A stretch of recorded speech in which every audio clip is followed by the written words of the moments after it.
अस्सलामुअलैकुम, this is doctor Gajan Farfikar. I am urologist by profession. आज हम बात करें पेल्विक यूरिटेरिक जंक्शन ऑब्स्ट्रक्शन, जिसको पीयूजे ऑब्स्ट्रक्शन भी कहते हैं। पीयूजे ऑब्स्ट्रक्शन क्या है, इसकी वजूहात क्या हैं, इसकी अलामात क्या हैं और इसके लिए कौन से टेस्ट कराए जाते हैं और इसका तरीका इलाज क्या है।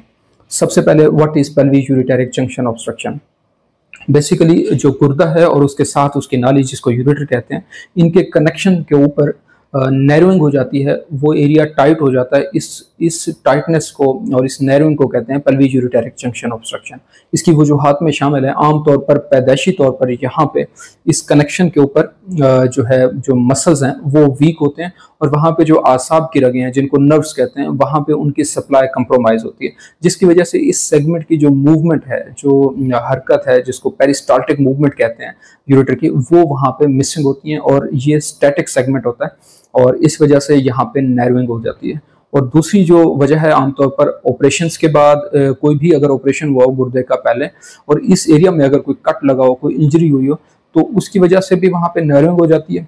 वजूहात के बाद बात करते हैं अलामात की। आमतौर पर जो गुर्दा अफेक्ट होता है उस साइड पे पेन महसूस होता है और ये पेन जो है वो सडन डेवलप नहीं होता, ये आहिस्ता आहिस्ता डेवलप होता है। और इसके अलावा इस ऑब्स्ट्रक्शन की वजह से अगर कोई इन्फेक्शन हो जाए तो उसकी वजह से बुखार भी महसूस हो सकता है, यूरिन के रास्ते में पस आना शुरू हो सकती है और पेशेंट को जो है बर्निंग मिक्चुरेशन भी हो सकती है। अब अगर बात करें इन्वेस्टिगेशंस की, तो इसमें आमतौर पर यूरिन के टेस्ट कराए जाते हैं, ब्लड के टेस्ट कराए जाते हैं, अल्ट्रासाउंड केयू भी कराया जाता है और एक टेस्ट जो स्पेशली इस चीज़ के लिए किया जाता है, चेक करने के लिए ये पेल्विक यूरिटेरिक जंक्शन ऑब्स्ट्रक्शन मौजूद है कि नहीं है, उसको कहते हैं मैक3 स्कैन, वो भी कराया जाता है।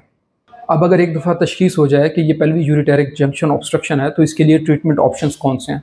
इसमें आमतौर पर सर्जरी एडवाइस की जाती है और सर्जरी या तो कैमरा के थ्रू, जिसको लेप्रोस्कोपिक कहते हैं, सर्जरी कहते हैं, या इसको ओपन सर्जरी करते हैं इसके लिए।